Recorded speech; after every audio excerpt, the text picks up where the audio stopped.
would ever use. Bible is based upon Babel, and it means to confuse by intermixing truth and lies. God only has Torah, which is replete with Nabi, prophets, and they include the writings, the most important of which are the Mizmor and Mashal, the Psalms and Proverbs. So God's terminology is that he has a singular thing, Torah, which is replete with prophecy and the lyrics and writings of songs and proverbs.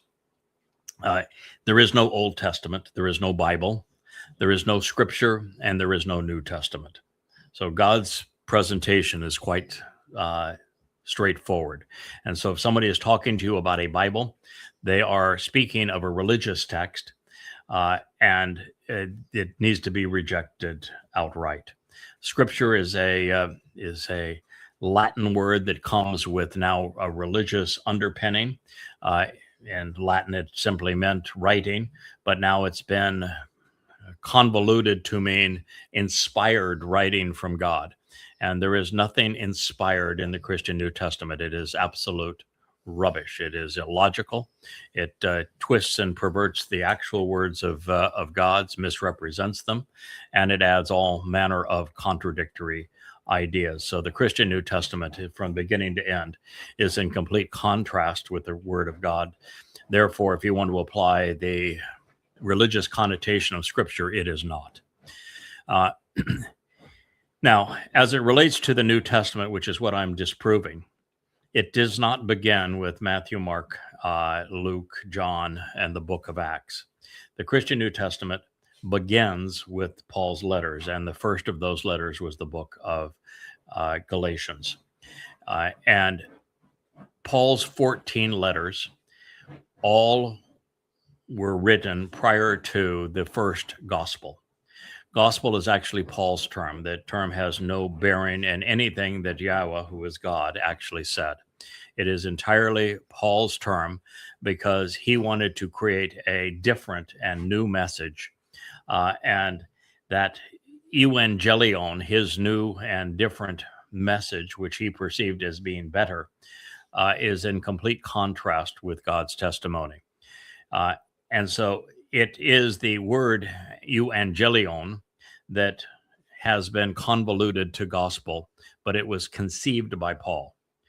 The first two, Mark and Luke, were written by Paul's cronies. Paul admits that he solicited Mark for this purpose, and Luke was his chief propagandist and spiritual healer. And so Mark is a hearsay account. It is grossly incomplete, and it was written 10 years after Paul's death, based upon Paul's interpretation of the Jesus character that he invented, a man who never existed. There was no Jesus nor a Mr. Christ in first century Yahowah, in the Roman province of what is called now Judah, but correctly Yahowah. No such individual existed. There is no contemporaneous eyewitness account saying otherwise. Mark is very incomplete. Luke tried to add to it by adding passages from Odysseus and mythological statements from the Sibylline oracles to flesh it out. It begins now as you would be reading the Iliad or the Odyssey. He made a bad situation with Luke far worse. Both books were written in Rome around 75 CE, 2 generations or 4 decades after the events played out. And again, they were written to accommodate Paul's letters as opposed to the other way around. One of the interesting things that affirms this, not only in the age of the text and the first time that they're referenced, that we know the age that these things were generated and where, Paul never once cites the gospel Jesus. So the gospel Jesus that was based upon Paul's letters is never once cited by Paul. And that means he didn't speak for him. And he wouldn't even exist until 10 years after Paul's death. So you need to understand the order of things before you can even move forward in your understanding of what text you're looking for. The other thing that is interesting is people will say that the faithful will say that it's the inerrant word of God. And I'm here to tell you that having dealt with the earliest 69 manuscripts of the books that became the Christian New Testament, the ones that were scribed with a date prior to the rise of Constantine and Eusebius, which would have been in 320 to 25 CE, 300 years after the fact. That at that point, the changes to the text became so gross. There were so many additions and synchronizations that the manuscripts don't have any value from that point on. The difference between the 69 pre-Constantine manuscripts and the Textus Receptus or the Nestle Aland, there are over 300,000 variances with only 184,000 words in the text. So you get some idea that there are more variances than there are words. So to say this is an errant means that you're stupid, that you have absolutely no concept of the history of the text itself. The text is more variant than it is consistent. And by the time you reach Constantine and Eusebius, they had a free hand. The two most important lines, and for example, in the Christian New Testament, "You are the Christ, and upon this rock I will build my church," because otherwise there's no justification for Christian or Christ or anything else. It was written by Eusebius, and right around 330 CE, 3 centuries after the fact. You cannot find it in any copy of Mark or of Matthew prior to that time. It's the first appearance is in the Codexes Venaticus and Sinaiticus, both written by Eusebius, both at Constantine's decree, both of which are highly troubled, enormously flawed, constantly updated and corrected and added to, correct is not a correct term, augmented and changed text to the point that all they do is disprove the credibility of the Christian New Testament as opposed to validate it. And both of those lines were added by Eusebius at that time. They were both added in front of the cave of Pan, which would be the entrance to hell and in Greek philosophy and religion. They were both added 3 years into the alleged life of the disciples with the alleged Iesou Christou, the man who never lived. And then to say, who do you say I am?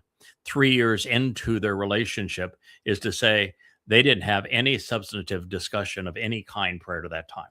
So the first 3.5 years were a complete utter waste. Who knows why they were walking around the Judean wilderness and having conversations, because they never talked about anything substantial. You just got to believe. So it is a ludicrous conversation to have 3 years in. And the comments that are made following it are even more incredulous, where both times in different words, the Jesus character turns to the Peter character and says, "Don't you dare tell anyone this, that catastrophic things will happen. So don't you tell anyone I'm the Christ." Well, then how did he become Mr. Christ? Then how did they become a Christian religion? So he told them, don't do this, and that's exactly what was done. So the very line that is the most essential to Christianity, by the way, has no bearing. There is no prophecy of a Mr. Christ. There is absolutely not even a prophecy of a coming Messiah. Even that is erroneous, and you wouldn't say if you were in a Hebrew-speaking country, speaking Hebrew, you wouldn't say you are the Christ, because that's a Greek name having no bearing to any prophecy. So you wouldn't even say that. But if you were, there had to be a basis for you are the Messiah. What was the basis?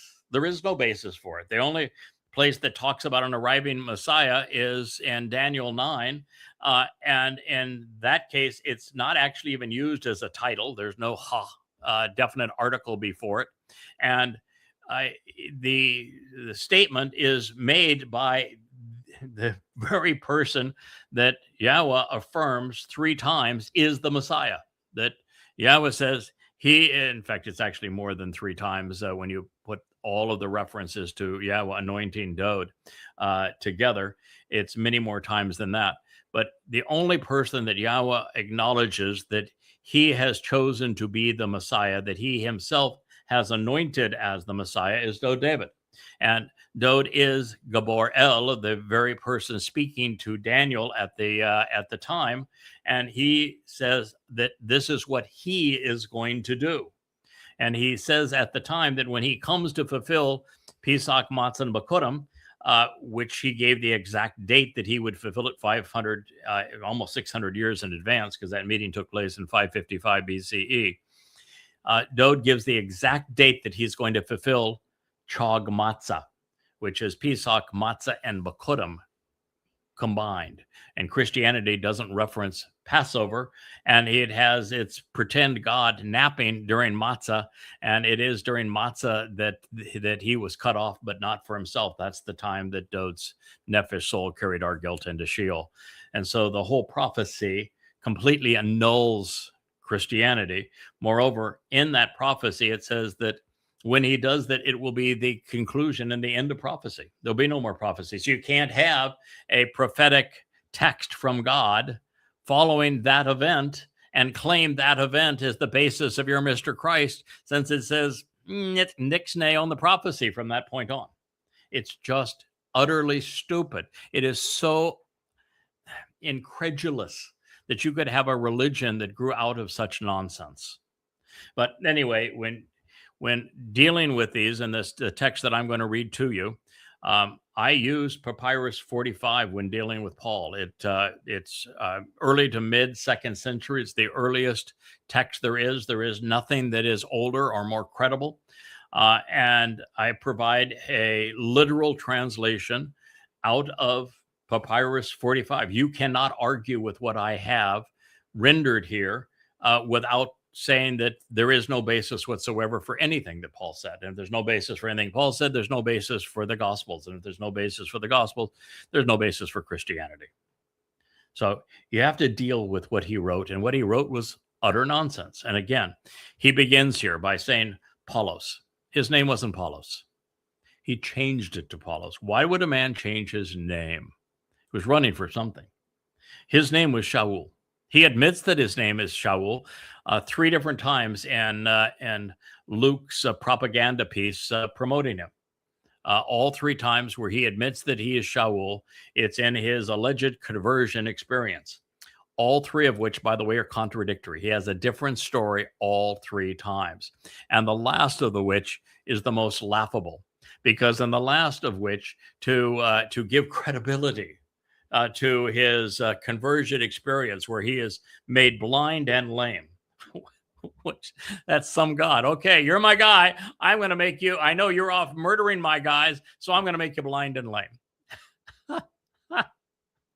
Okay, it's very much like what Muhammad experienced with a mean spirit in a cave. And Muhammad had the wherewithal to say, oh, I was demon-possessed. So Muhammad knew he was demon-possessed. Paul would later in his life admit he was demon-possessed, but not during his conversion experience, which was obviously demonic. But the 3rd time, he cites Dionysus.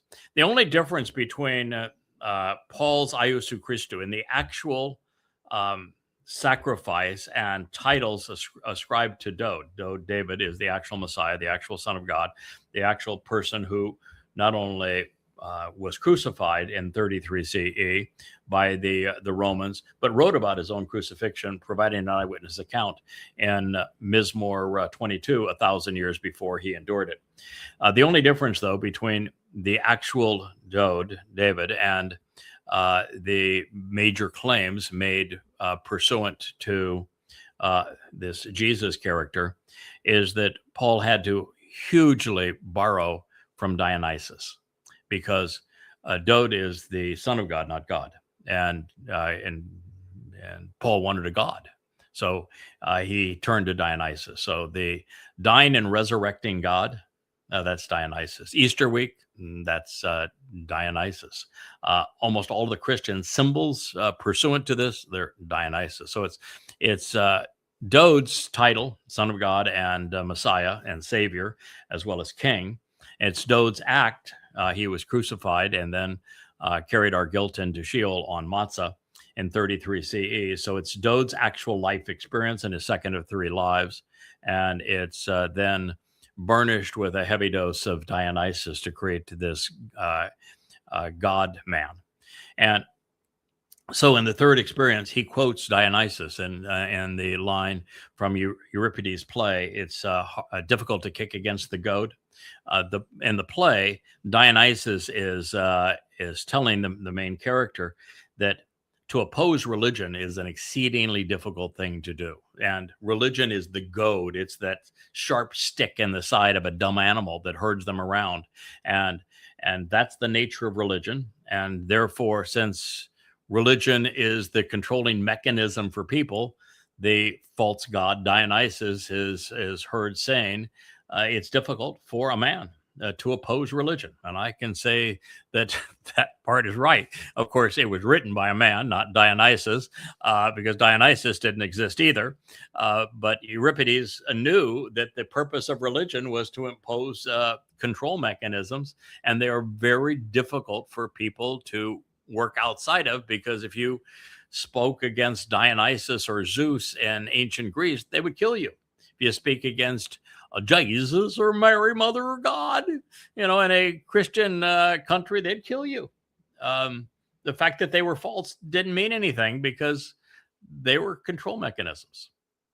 So Paul changed his name so that it sounded, because it was Paulos, sounded more like Apollo. Because he needed godly veneer as well, and he had to run from his real name, which was Shaul, because 666 years before Shaul wrote his first letter, Paul called him out, or God called him out by name. In the book of Habakkuk, he says that Shaul is the plague of death, and he goes on to talk about the religious lore that he would create, the lies that he would promulgate, who he would lie to, the consequence of his lie. It's all laid out in Habakkuk, something that we have reviewed and will review again as part of these programs. So Paul changed his name. Shaul changed his name from Shaul to Paul. The other reason that he changed his name, it wasn't just that God specifically called Shaul out, Paul out by name, calling him the plague of death 666 years before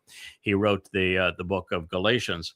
But also the Shaul, who was the enemy of Dode, the actual Messiah and Son of God, in the experience and history of the Israelites, is a harbinger of the Shaul that creates the Christian religion. They were both Torah adverse. They were both demon possessed.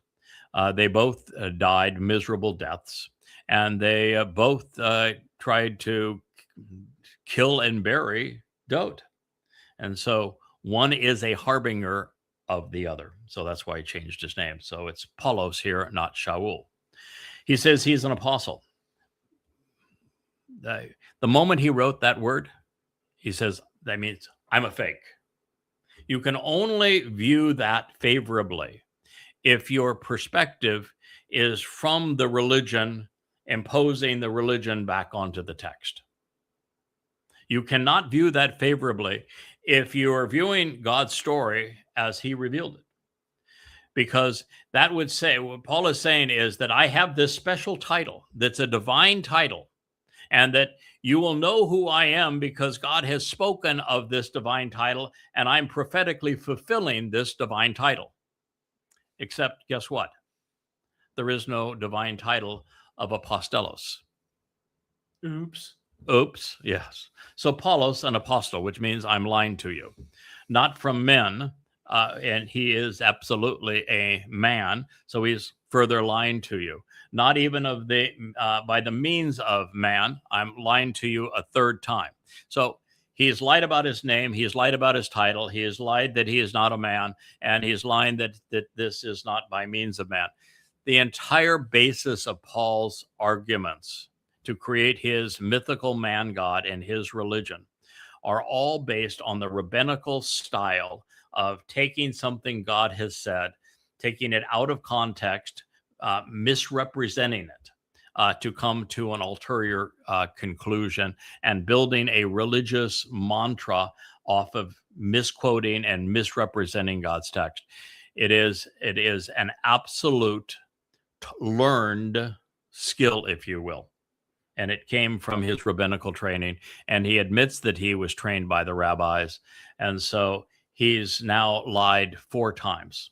Paulos is a lie, apostles a lie, not a man is a lie, and not by means of man is a lie. But by the contrary, on behalf of Iesou Christou, that is a double lie. There was no one named Iesou, Iesus, or Iesun in the province of Yahowah. No one. The name is a Greek name. It cannot be on somebody who is prophesied or predicted by the Torah and prophets, because there is no mention of an Iesou, Iesus, or Iesun, which was later, and a lot later, 1600 years later, the name Jesus was first written in the 3rd edition of the King James Bible. So there was no Jesus, but there wasn't even an Iesou. Sorry. So he's speaking of an imaginary friend. It's like the movie with Harvey. It's my pet rabbit. I've got a frog in my pocket. He might as well be saying that, I really like the god Dionysus, but I don't like his name. So I'm going to come up with another name for the god Dionysus, and I'm going to call him Iesou. He can be my pet. Nobody by that name existed. He is complete conjecture by Paul. Not Hebrew, therefore cannot be prophetic. There's no reference to anybody by any derivation of that name. And he can't be Hebrew, so therefore he is not part of the Torah, prophets, and Psalms and the extenuation of that. Now, there is a reference to an observant foreigner that permeates the Torah, all the way through the Torah, all the way through the prophets. But if you're going to introduce him, he ain't the Christou. He's the Nakar. And so you could speak of the coming Towrah for example, from Yahowah, but he has the 7 spirits of Yahowah, and he is presenting the entire picture that Yahowah has painted about, and speaking of Yahweh's return. So you can't use that one very well, but there's a lot of prophecy on the Towrah. There's a lot of prophecy on the Nakar. There's a lot of prophecy pursuant to the Zoroas. In fact, even in the most profoundly prophetic portrait of what Dode would do by being the Passover lamb and carrying our guilt away, it begins by saying, if you want to understand this, you first need to know the one who came to know the identity of the Zoroah. But he's not calling him a Zoroah. He wants to call him a Christou. Now, Christou is not a viable title. It's derived from the Greek verb Christos, and it means to apply drugs. If you want to say that this individual is spoken of prophetically, that he comes out of the text of the Torah and prophets, then he has to have a title that is derived from the Torah and prophets. Masiach is a title, but it's not Christou. Titles need to be transliterated from the original language. For example, that the leaders in Egypt were called pharaohs, so we call them pharaohs. We know that in more recent days that the terrorist leader of Al Qaeda was Osama bin Laden. He's Osama bin Laden in Arabic. He's Osama bin Laden in English. When we speak of kings, we use that title. You transliterate the title. Genghis Khan, Shah of Iran, Julius Caesar, or Caesar Augustus would be more common to this. There is no Christou. as a title. And if it's a title, it has to go before the name. But there is no such person. And the only reference to an arriving Messiah is in Daniel 9, where the prophecy is actually presented by Gabriel, who is the Messiah. And he's speaking of his own arrival, just as he spoke of his own crucifixion. So you cannot have a Christou. The very moment that you get to a Christ, you're saying, I want to believe in fairy tales and counterfeits. Oh, that frightening experience right there was my beloved Asher, the white lab. She was leaning up against a picture that is hiding part of the soundproofing that we put in this room. It's just the Rainbow Studio was built as a spa. And so we do have soundproofing all around it because the echoes don't work really well in this kind of an environment. And so I have soundproofing behind it. And she bumped up of a picture that made the soundproofing look a little more attractive. And it fell down and go boob and scared her to death. So we'll press on. Thank you for the fixing that. The moment you go to a Christ or Christian, you've lost it. You've lost it. You have no connection to the Torah and prophets and Psalms, so you have no God. You have no prophecy. You have no God. You have nothing. It is completely and utterly contrived. You will not find a reference to a Christou, a Christone, or a Christus, the three endings that permeate the original text, anywhere. Anywhere. Not. There is none. You could search the Torah, prophets, and Psalms for 1,000 years. You will find no reference to a Christou. You will find no reference to an Iesou. I'll give you $1 million, you find one. You got to look in the original Hebrew. I want you to check the oldest manuscripts, which you'll find in the Dead Sea Scrolls. I'll give you $1 billion. You can find a mention of an Iesou or a Christou. Because you can't. It's not there. It's all imagined. It's all contrived. It's counterfeit. And the Theos, the God. If you are speaking for God, you know his name. Yahowah? Yahweh would be his name. That's the reason why there are 7,000 mentions of Yahweh's name in the books that he inspired. When Yahweh speaks to us through a prophet, he speaks under his name. You'll find Yahweh's name written all the way through the Torah, the prophets, and Psalms. Why? Because that's God's one and only name. He doesn't have multiple names. He never says, oh, by the way, my name is Jesus. No, never. There's no reference to a Jesus, ever. He doesn't say, my name's Allah. Never.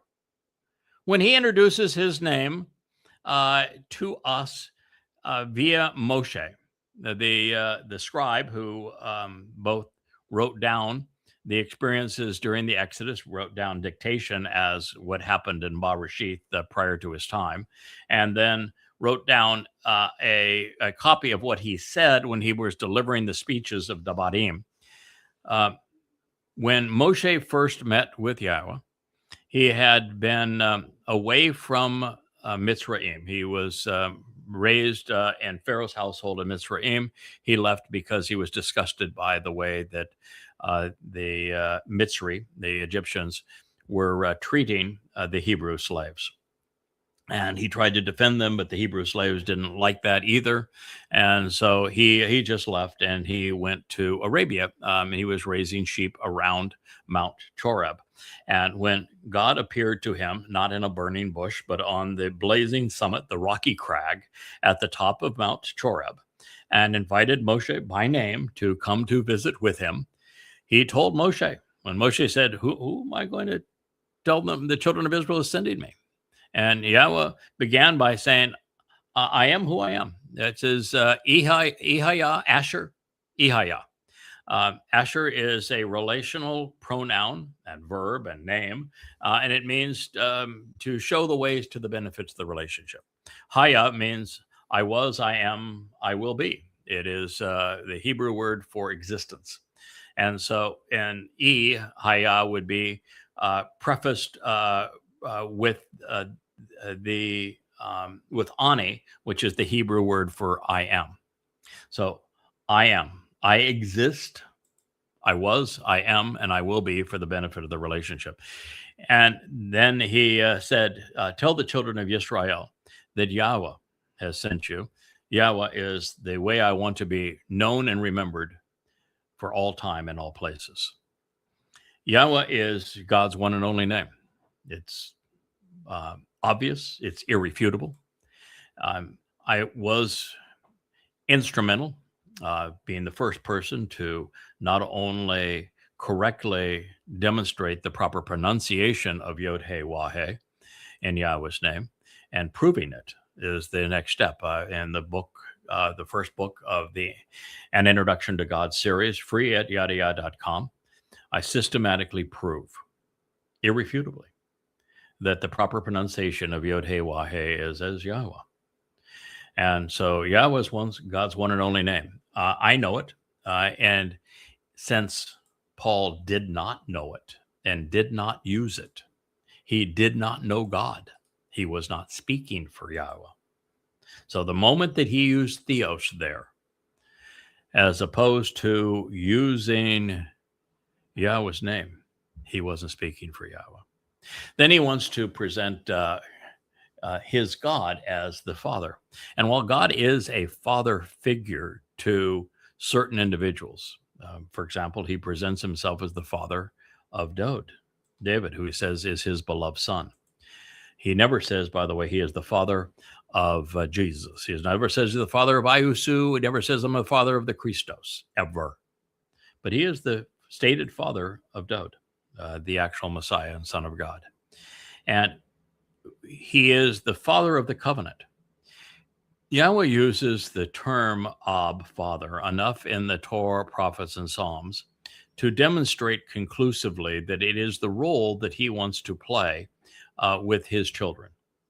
But he does not overuse it. It is way overused in this introduction because it is without context in this introduction, and it has to have the proper context, which is either Yahweh stating, I am the father of Dod, and he is my son. Dod would be David. Or I am the father of the children of Israel as they become covenant. The covenant is a family. So this is not an accurate use, because you cannot say that he is the father of the one roused and awakened, because there was no one that was aroused and awakened. Sorry, but the idea of a resurrection is nonsense. It defeats the purpose of the Passover lamb. It is counterproductive. Not only is the body of the Passover lamb incinerated that evening, so there can be no bodily resurrection, rendering the whole lie of Christianity utter nonsense. The fact of the matter is, bodily resurrection would be counterproductive. The reason that we participate in Pesach, Matzah, and Bakowr, by the way, which is a universal whole. Pesach by itself is counterproductive. It would make you eternal but separated from God. Matzah is where your guilt is removed if you are following God's instructions pursuant to the covenant and attending his Moed Mikre as he has designed them. That is the time that Dod's nefesh soul, after fulfilling Pesach with his Bashar body, carried our guilt into the black hole that is known as Sheol, rendering us innocent from God's perspective. And as a result of those things, Dod, as the Bakowr, the firstborn of Yahowah, enabled the rest of us to become Bakurim, the firstborn children on Bakurim.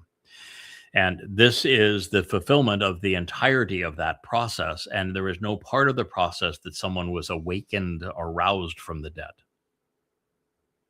Dod's body was destroyed, meaningless to him. They're glad to be rid of it. That's the whole idea. We attend these Moed Mikre and approach this fire that God speaks of for the express purpose of having our physical bodies transition and transformed from these anchors that hold us back, that deprive us of access to the universe, to time, the fluid expression of time and eternal time, the ability to go not only explore the entire universe, but to enter Shamaim. We can't get off this rock that we live on and actually survive in any other place for any amount of time while we have physical bodies. And we certainly can't travel to another solar system while we have physical bodies. We have to dispose of them to be released of them. They are a burden. And what you want is the exact opposite of a bodily resurrection. What you want is that when your body is done, you want your soul to be encompassed by radiant energy and light. And when that occurs, then you are enabled, should you have also capitalized on matzah, where your guilt is removed, then you're in a position to enter Yahweh's presence. While you have a body, you cannot do that. So this idea of being roused and awakened, resurrected, is counterproductive. So I don't know if that's the 10th or the 15th lie, but there we are. That's all part of Dionysus and the play. Yeah. That's an integral part is resurrection of the annual resurrection of Dionysus during what is essentially Easter week. Yeah. During the Dionysian festival, which became Easter week. Out of a lifeless corpse, he says. No. This is one of the things that should be exceedingly easy for people to understand. But for some reason is hard for them to. And I can only assume that it's hard for them to understand because of Christianity, and also because of Islam, where the body is a big deal. The fact of the matter is that the body is meaningless with Yahowah. Your bashar is discardable. You want to get rid of it. You can't make any progress with God after your mortal existence unless your soul is completely enveloped in light energy. So when the body is gone, your soul can go to one of three places.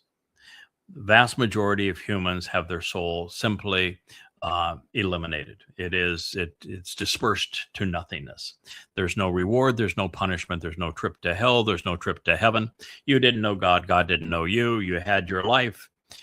You were fortunate to have been given that opportunity. You squandered it, or you made something of it, but you did not get to know the means to develop a relationship with Yahowah. And at the end of your mortal existence, your soul is simply extinguished. No reward, no punishment. Now, I am the first person to figure that out, but it is obvious when you read God's text. It is everywhere that most souls simply die and they cease to exist. It's fair. It's fair. The whole love me or die thing just turned me off. Yeah, that's the very thing. I just had a very good conversation with Joe, my programming friend from my prior businesses, who is now publishing our books and publishing our website. And we had talked about the things that we had gone through and learned over time. And he says, the one that drew him to me was when I was the first 24 years ago to ascertain that there are three destinations for human souls, and the vast majority of souls simply cease to exist, because I took God's words literally. I said, this is what he's saying. And if he's saying that a soul is dead, then that's it. There is no eternal torment in hell, and there's no eternal reward in heaven. Totally fair. You didn't know me. I didn't know you. No love lost here. We'll just part, and no penalty, no reward. Your soul simply ceases to exist. And that's the nature of most souls. And that would make perfect sense, because all animals have souls. And while there's been 100 billion people since the first Homo sapiens, there are trillions and trillions and trillions of animals. I mean, a bug has a soul, a slug has a soul, a snake has a soul. Whales have souls. All animals have souls. Where do you think all those souls are going? So no, most souls just simply cease to exist. When God created DNA in this three-dimensional alphabet, he created a mechanism which science doesn't even understand to this day, but we have limited perceptions, where that three-dimensional mechanism was capable of generating a soul for an animal. The soul for an animal is that animal's unique ability to perceive their environment, to observe it, and then to respond to it. And we humans have one. The only difference between humans and other animals is God gave us humans a nasalma in addition to a nefesh, so that we can reason our way to God, so that we can think, so that we can be judgmental, so that the things that I'm telling you, each of which prove that Christianity is an utter lie and that Paul should not be trusted and that there was no Jesus, that tool that I am using that is far more powerful than any AI engine is a nasalma. I will tell you that most humans don't use theirs. I have lost the ability to exercise good judgment. They are not discerning. They're not discriminating. And AI can't replicate that for you. So the very fact is that there is no resurrecting a lifeless corpse. Once your body is lifeless, you want to leave it alone. In fact, the Towrah says, don't touch it. It's a bad decaying thing. It is going to decay, and it should. It's the normal cycle of life. It should decay. It's your soul that matters. So it's the opposite of what Paul is saying. And it was when Yahowah had Dod, the Son of God and Messiah, fulfill Pesach, Matzah, and Bakowr, when his physical body, his Bashar, fulfilled Pesach, symbolizing the lamb, at the end of that mutilated body was not only discarded, was incinerated in accordance with the Torah. And then it was his nefesh soul continued to live, and that nefesh soul took our guilt into Sheol, and then the nefesh soul was protected and enveloped in the ruach of Yahowah, brought Dod's nefesh back to Shamayim to be with Yahowah. No lifeless corpse, no resurrection. That's counterproductive.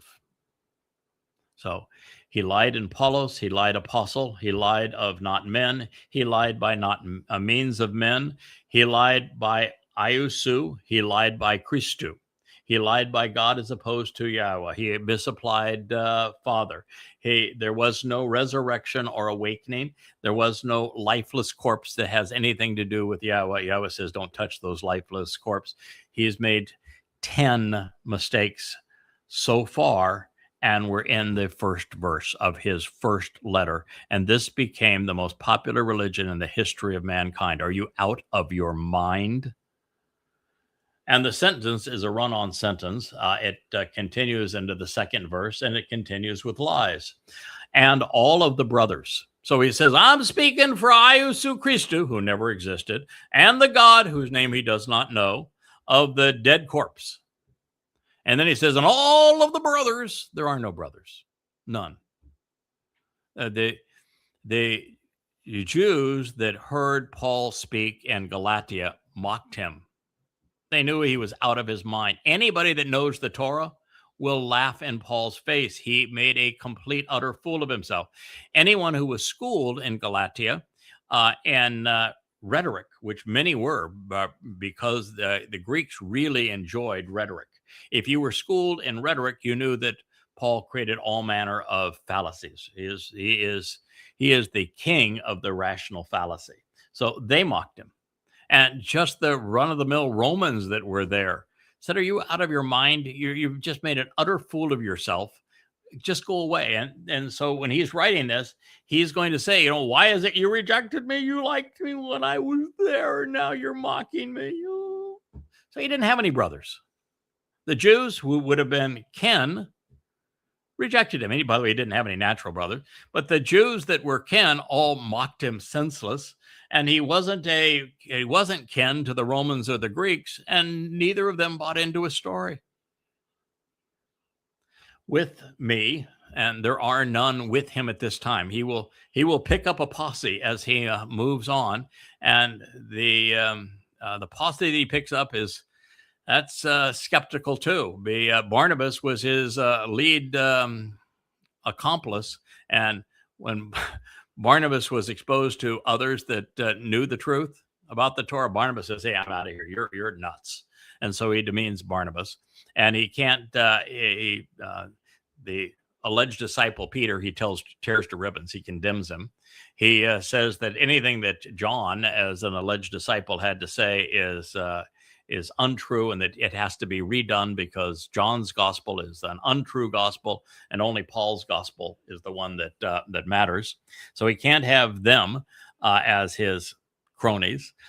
So who's a crony? Timothy, his little boy toy? No, he doesn't have any brothers. So that's the 11th lie. With me to they called out. And this will say church and your English Bible, but there's no basis of church. This would be the 12th lie. Ecclesia means called out. There is nothing church related. Church is just a total replacement for the word. You have two choices in translating. You either look at a word, and this is just a word, and you translate that word into the words of the other language. So if it's ecclesia in Greek, it would be called out in English. Ek means out, ecclesia means to call. Your other option is to say, oh, it's a title or a name, and titles, you would transliterate the sound of the word. So he could say, to the ecclesia. But he didn't. And that's not what it says in your English Bible. In English Bible, it says church, doesn't it?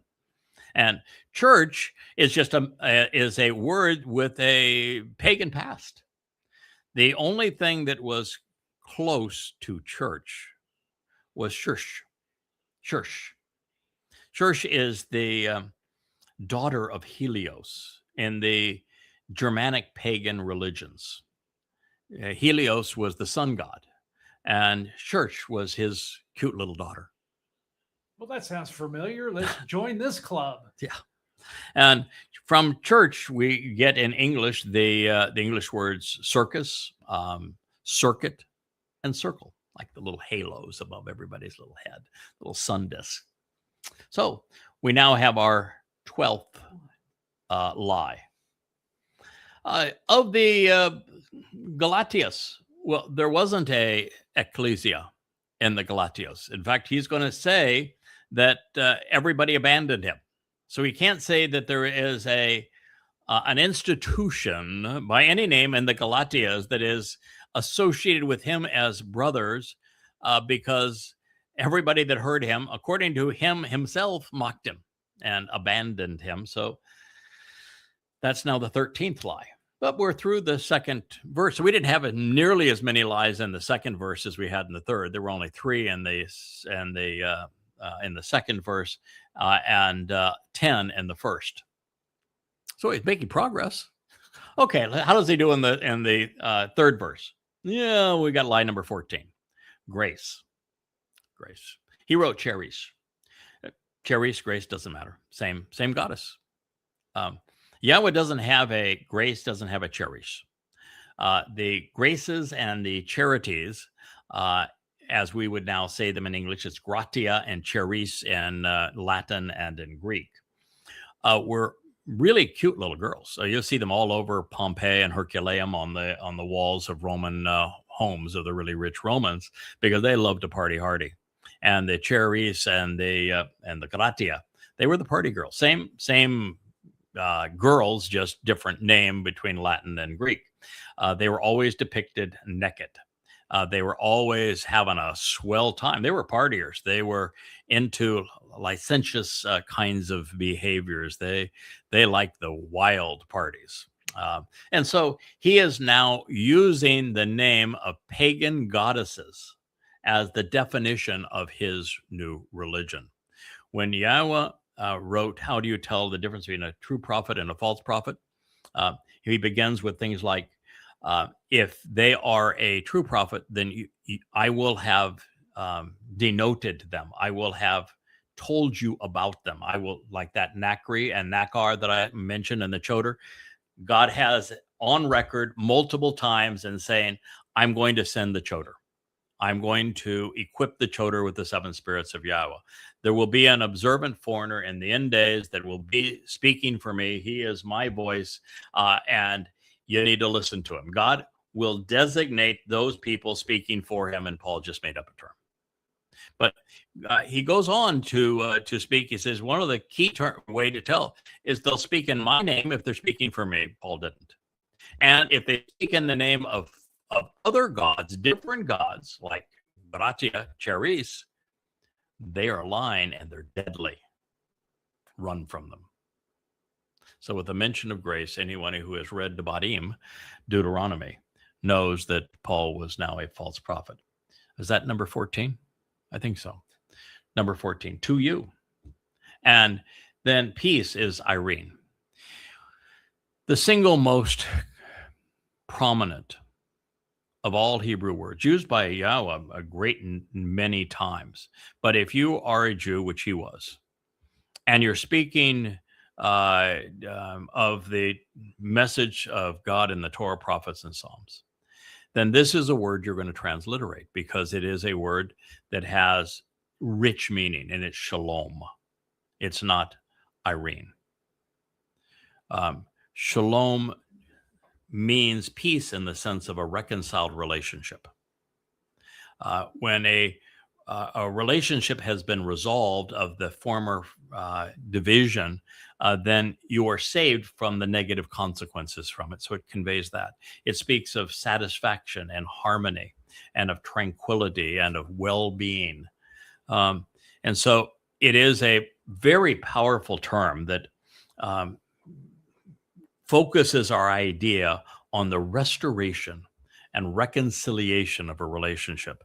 And if you're going to be speaking for Yahowah, rather than transliterating the name of the charities as cherish, you're going to say shalom. Shalom is a very important godly term, but he didn't. So that's number, 14. From Theos, God. Nope. You're going to make a declaration. I mean, you look at the cover of my books, they don't say yada God. They say yada Yahowah. Introduce the fact that my mission is to speak on behalf of Yahowah. If you don't make that declaration and distinction, then you are not. That means the Christian New Testament does not speak for God. That means the Talmud does not speak for God. That means the Quran does not speak for God. The Torah and prophets, they speak for Yahowah. His name is found throughout. He says, then Father of us, that would be the 16th mistake. He is only the Father of those who are part of the covenant family, and Paul created his own personal covenant.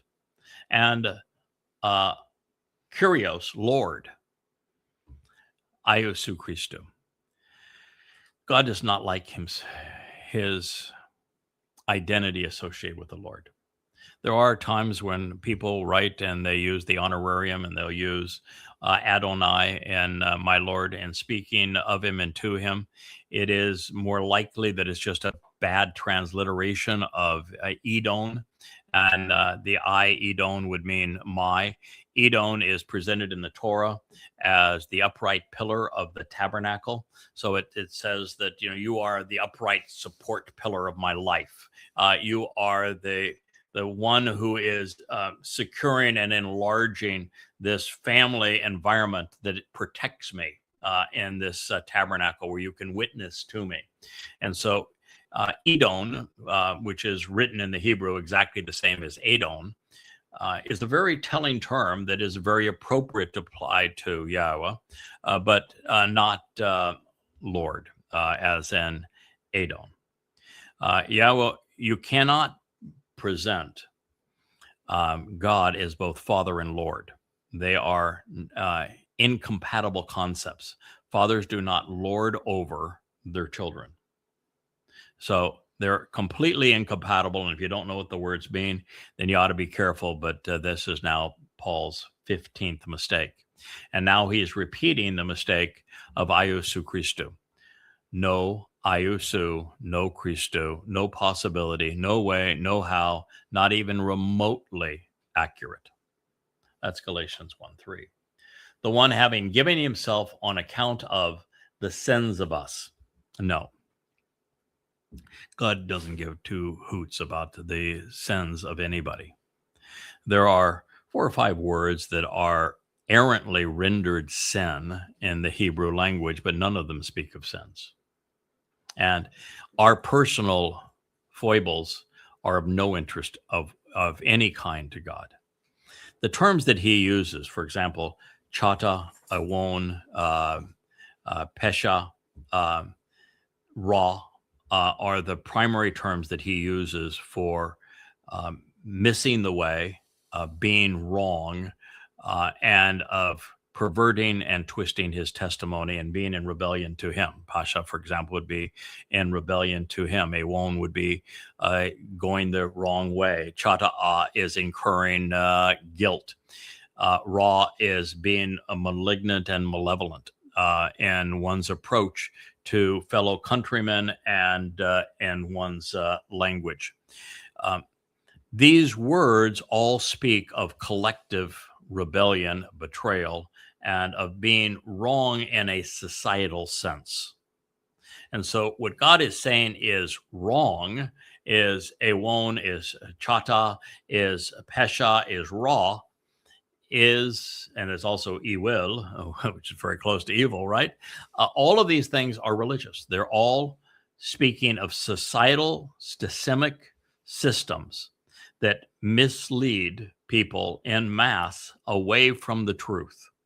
And the only things that fit that role are religions. So all 5 of those terms that I've just shared with you, they are exposing the negative consequence of religion. Paul is establishing a religion.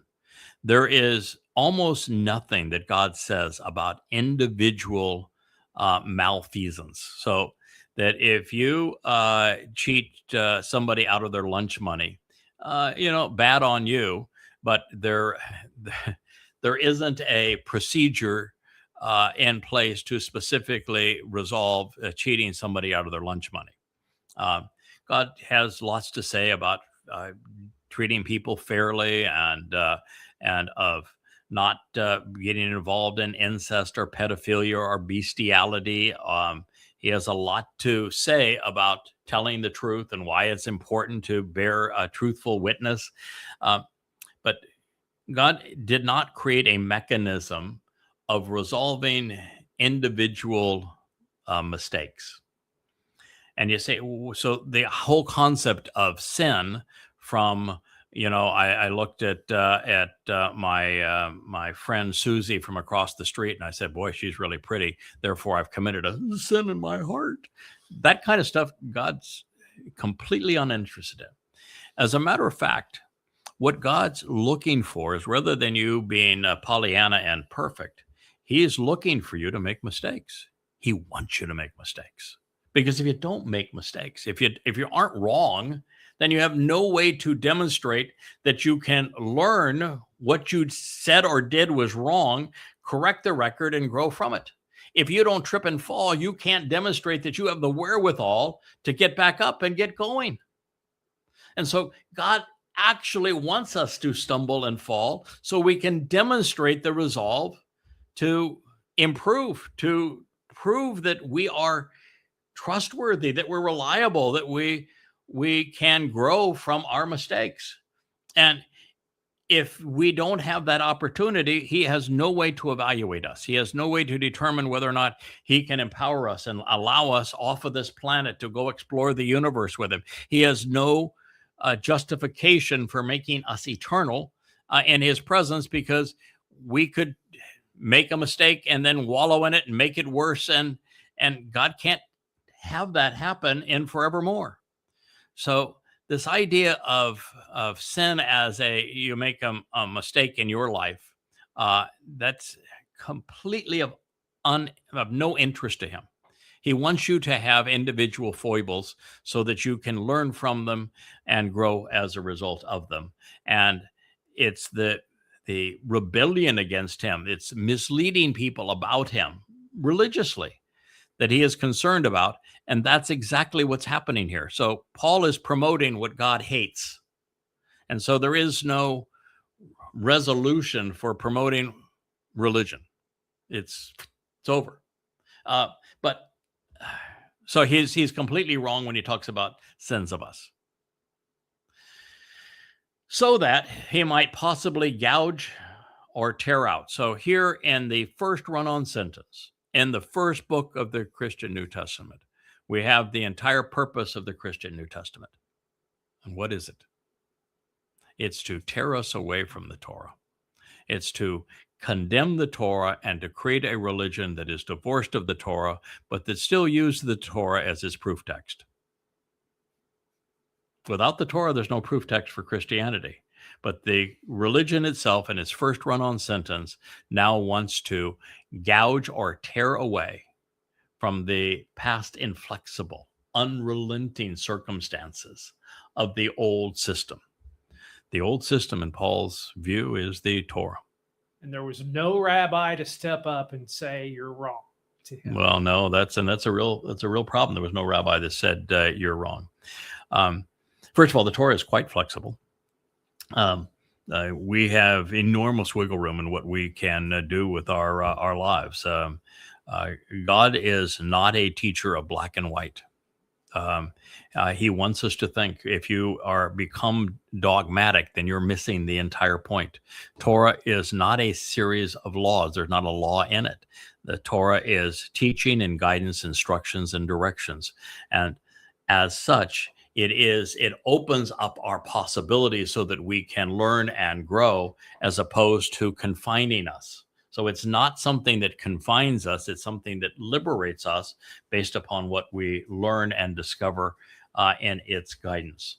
So God also says that for example, in Hosea, he is very clear. He says that you are destroyed because of your ignorance. And he says that because you have forgotten my Torah, I'm going to forget your children. So if you want to be torn away from the Torah, then you are out of God's minds and thoughts. And if you're outside of God's minds and thoughts, you have a 0% chance of impressing him that you deserve to spend eternity with him. So there is nothing that you could write that would be further from the truth than that the purpose is that our sins are somehow resolved by tearing us away from God's old system. Because God doesn't have an old system. He has a system. The system is in the Torah. The Torah presents the terms and conditions of the covenant and the benefits of the covenant. It presents the 7 steps that you walk to receive the benefits that are prescribed in the covenant.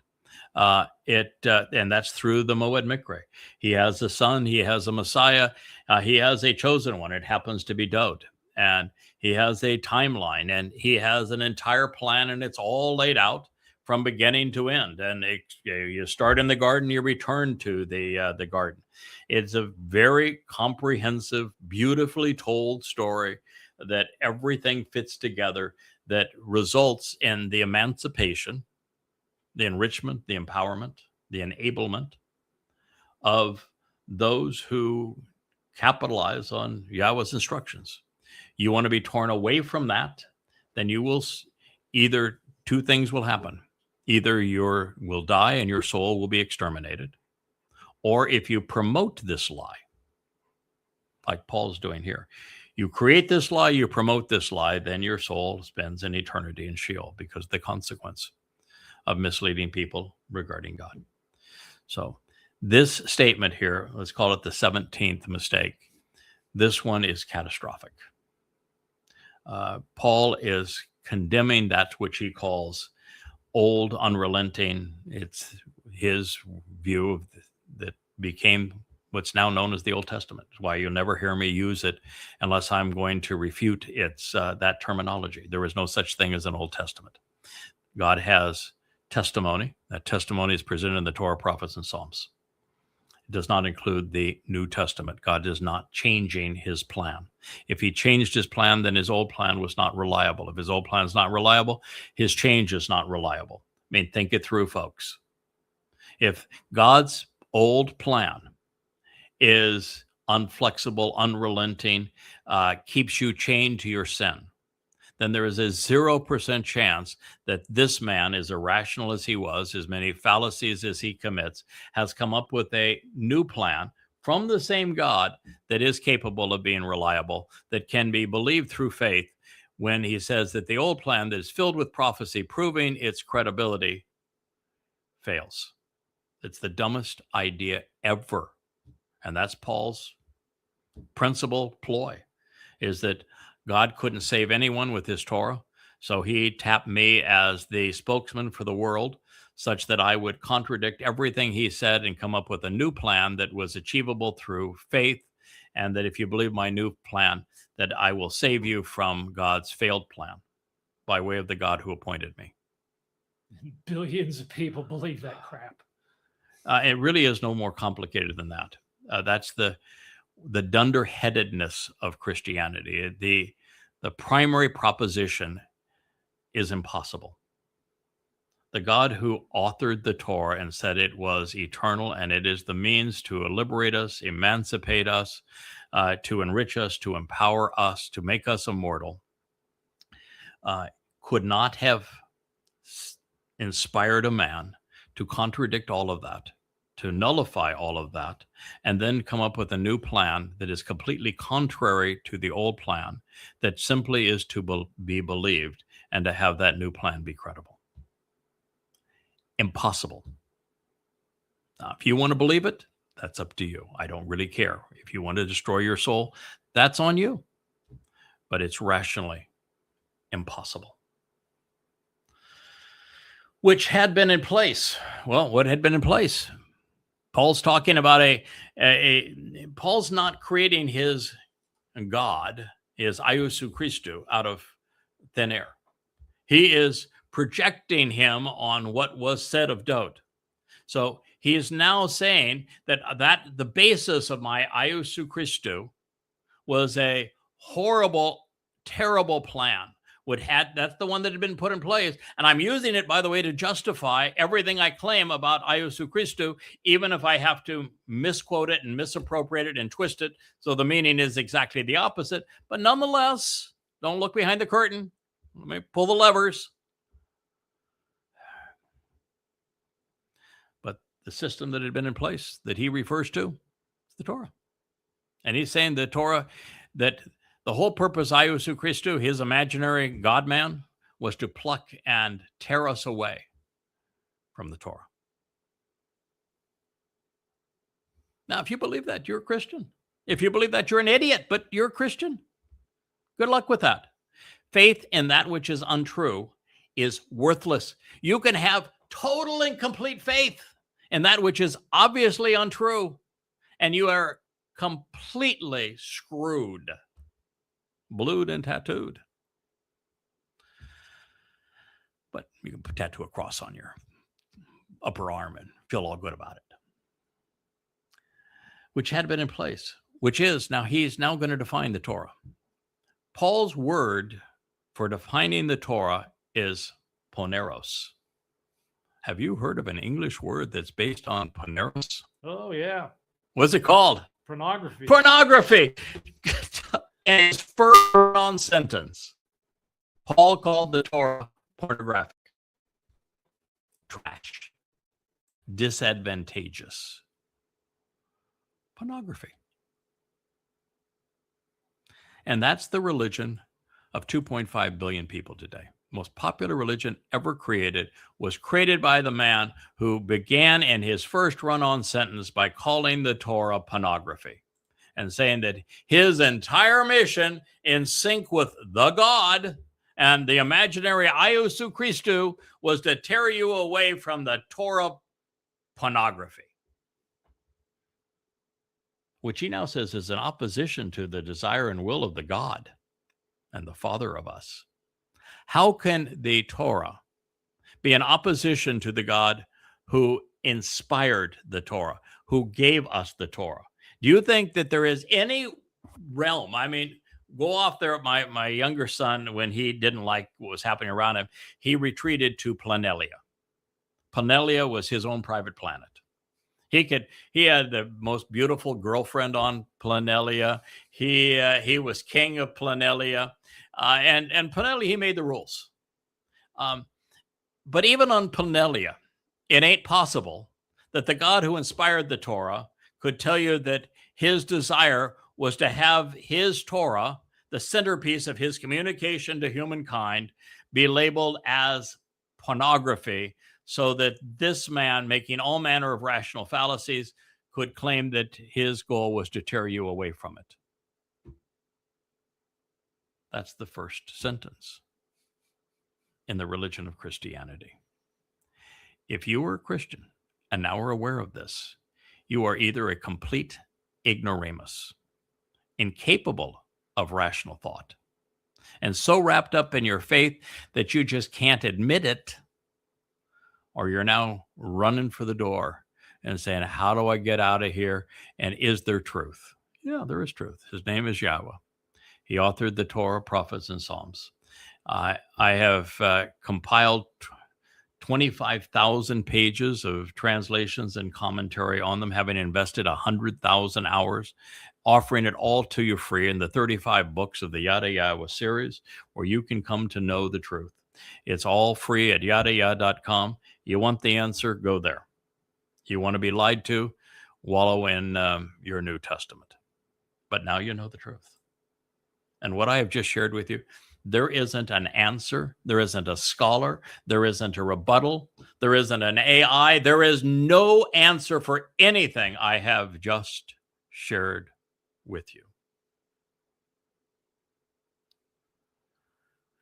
So,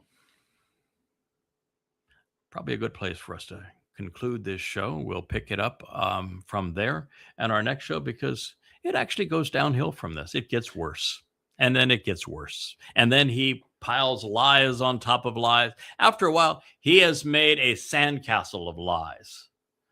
And that's your religion if you're a Christian. Well, their response is always the same. I have to go ask my pastor. Good luck with that.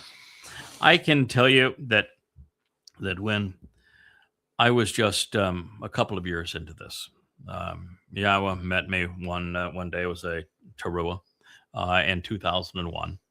I didn't know him. He obviously knew me. He knew me really well, really well. And he asked me to begin by excoriating Islam. And, I said, okay, I don't know who this is really. And I see by the time I got those words out of my mouth, it says, oh, come on, idiot. You know who this is. Who else is going to be talking to you like this? This is what I want you to do. And he I said, okay, let's say I buy into the story that you're God. Then can I negotiate? Because last time I checked, no one has ever survived what you're asking me to do, which is to expose and condemn Muhammad and Allah and the Quran. Well, I mean, let's just pretend now that you are who you say you are. Can I negotiate? Because, well, it seems like a death sentence.